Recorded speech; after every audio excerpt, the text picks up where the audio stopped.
Welcome back to Sound 101. I'm Andrew from Deity Microphones, and next to me is special guest, YouTube celebrity, audiophile, amazing man, Show and Tell. How's it going? His background is all about reviewing speakers, audio equipment, DACs, and today's episode is all about what you're looking for when you're trying to buy headphones as a sound mixer.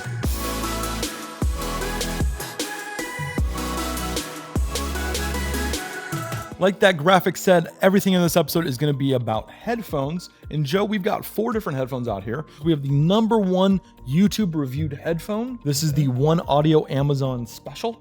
We've got the AKG K52 headphones. They're about $50. This is Deity Steve's personal pair we stole from him.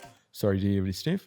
And then we have my personal pair of 7506s with custom ear pads. Classic. And then we've got the DT 770 Pro studio monitors in the 250 ohm variety. This is the most expensive pair of 770 Pros they make. So we spent the dollars and we brought them into the table. So I know you're going to be using these out on the field. What are the criteria? So as a sound mixer, what I'm looking for is threefold. We're looking for comfort, because you got to wear them all day on set. It's also got to sound good. So we got to really have audio that we can trust and be accurate to our microphones. I think build quality is the last category we really need to look at, because at the end of the day, it's got to hold up to the test of a film set. All right. So what is the test we're going to be doing today? I know for what you're using it for, you're looking for accuracy. And so we're going to see how these actually measure compared to what we hear, just as a reference point. What we have is this contraption that you made up with the with these flexible ears to simulate human ears. So usually when I'm doing my tests, I'm using a calibrated mic, meaning that there's a known frequency response for this mic and it's flat. Now I see that you're using the V-Lobs in here, and the frequency response is pretty flat on these. Maybe not as flat as what we have here, but the fact that they're in the ears, I think, is going to be a better representation of what we would hear as humans. I have that connected to my computer, and I'm running REW to do some frequency response tests using these mics. So let's get started. I'm gonna get the Dark Horse Amazon pair. It's definitely an all plastic build. There is absolutely probably no metal anywhere in that build quality, except for maybe the screws.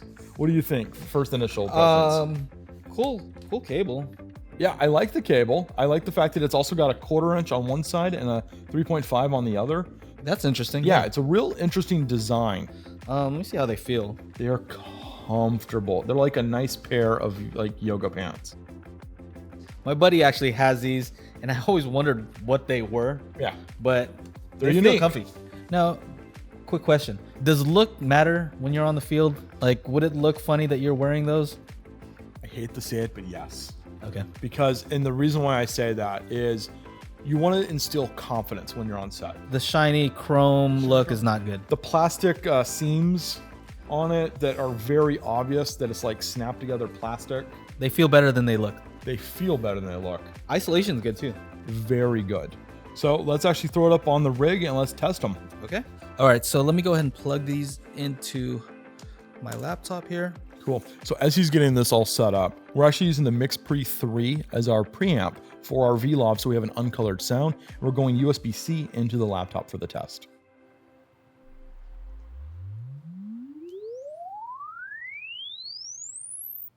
All right, so there's a response there. Wow. That's a very different pattern than kind of what I was expecting. Very scooped. Mid-range, it's missing. Especially with the amount of volume you have to give it. To listen to mid-range, you're hearing too much bass and too much treble. Not probably the best for sound mixing. And that V-shaped response, I think, lends itself to music listening. That's it. Music, this is great for music. Just not great for dialogue. So we found some interesting stuff there, and now let's move on to the next guy. This is the AKGs. And just in picking it up, that's a very lightweight pair of headphones. Kind of sturdy, definitely metal, but got some flex and some give. It's a weaker metal. Yeah, I see what you're saying. Let me see. Light though. Super lightweight on the head. You're not going to get fatigued from like your skull getting crushed. I can barely hear you with these. Really? Yeah. Oh. Yeah, it's doing a good job of sealing out the outside sounds. Okay, so that's actually a bonus, because normally you got to have a pair of headphones that like just squeezes your little melon in order to get that isolation. Yeah. Is this removable? I don't know. No, it's not removable. So, All right. oh, that's a ding. You have to deal with that. That's a ding. Amazon Basics over here. You know what we'll tell? The test. Let's do it. All right, so I haven't changed any of the volume or loudness settings on here, so it's all the same as before.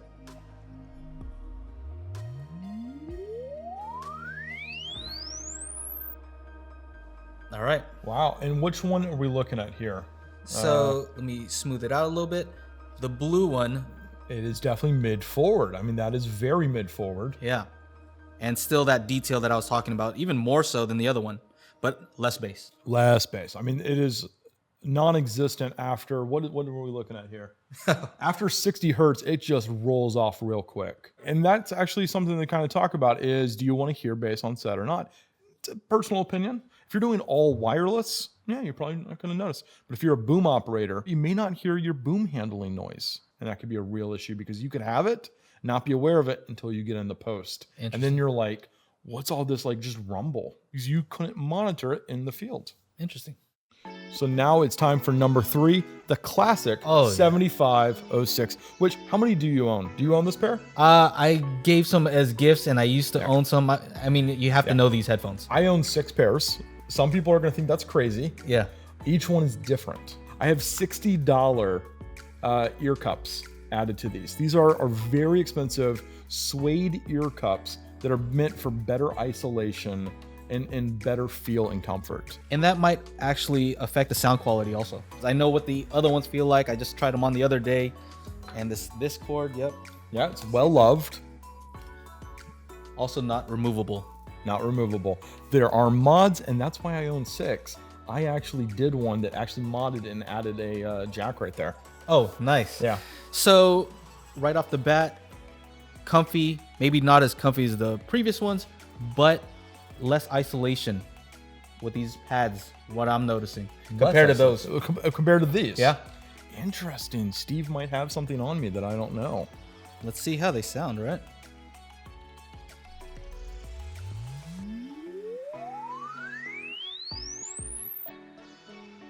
Oh. Right. So looking at the graph, still like those highs, you can see what it's doing there. But the mid-range is flat.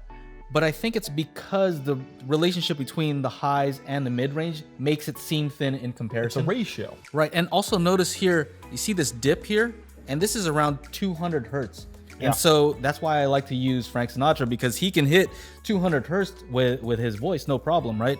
And I'm seeing a dip here, and that adds to that. So the bottom side of the mid-range is just scooped out there. Yeah. And then it just keeps on digging as you get into those lows. But it goes back up. So I'm wondering if it's your pads, actually. My pads might have screwed everything up. I got screwed up pads. It could either be that, or maybe it's not making a good seal with this setup. Thank you for trying to make me feel better, but I think it's the pads. Okay. Let's go to the next one. The next one is the most expensive in our test. It's the Beyerdynamic 770 Pros. And we went and spent the extra dollar amount for the 250 ohm model. The higher ohm models are supposed to sound better, but what we want to do is kind of see whether or not that is true. Heavier. Much heavier. Not removable. Nope. Build, though, much stronger than all the rest. Like, it's a very strong build. Comfy. How's the isolation? Can you hear me right now as I'm talking? Not as good as the AKGs, I think. The AKGs were better. Yeah. Interesting. That's not going well for this test. Either that or you're speaking louder.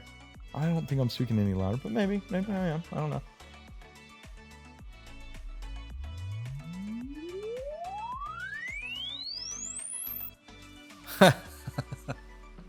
We're looking at the green one, right? Yeah, that's the green one. Holy smokes. That's very different than the rest. Very different than the rest. And let's isolate the green one right now. Sure. Can we solo that? Is that Sure. That's a term, right? Soloing? Yeah. I mean, it's funny So in you guys relation out there to can see the this. others. Now, what does the Sony look Now, like? here's something to notice. yeah. Look at how much more efficient these are. That's your ohm rating right there, right? And I haven't changed anything. Have not changed a thing. Yet they're showing almost very similar highs, except for one's just got more oomph to it, because that's the lower ohm rating. Then we also have mids that look very similar to each other in their scoop patterns. But again, more sensitivity coming out of the Sonys. And then the bass is where it really it becomes the split difference here. It's just not enough power. Not enough power. The cheaper model of the 770s is the 32 ohm model. And the 80 ohm model is kind of the mid-price tier. So spending more money on the 250 ohm ones, they got to be better, right? Not necessarily. And that's exactly kind of what we see with this chart. Right. There's a right tool for the job. Absolutely. And that's the most important thing, is finding the right tool for what you're using it for. And I think when you're buying a pair of headphones out there and you do look at the graphs, you probably want to look at the mid-range, make sure it's very flat, because that's where dialogue lives. And now we kind of can talk about and know the difference between enjoyable headphones for entertainment purposes and working headphones that you need to get your job done. What are the things that you took away today? So I was surprised how much difference those pads made. Yeah. Just because I know those headphones. I know how they sound, and they didn't sound the same as what I'm used to hearing. And also how much difference it made with these not being the right ohm. Yeah, the big, heavy, oofed, expensive ohm headphones, they don't sound good when not done properly with the rest of the equipment. The headphone amps and a lot of these little recorders aren't amazing, especially when you overdrive them. Anything above 70% and you're getting like a hiss that's unnatural and it's not in the actual recording, and yet you hear it and it freaks you out if you're not familiar with it. So the lower the ohm, the less you have to drive the headphone amplifier here, and the actual better audio quality you will get. So that's another episode. It is in the can. Thank you, Joe. Where can people find you and all the content you produce here on YouTube? Yeah, you can find me on my channel, youtube.com/Joe and Tell. Joe and Tell. There you go. Go subscribe. We subscribe. We watch weekly. As you should watch weekly this show, because you hit the subscribe button and then you hit that bell for the notifications.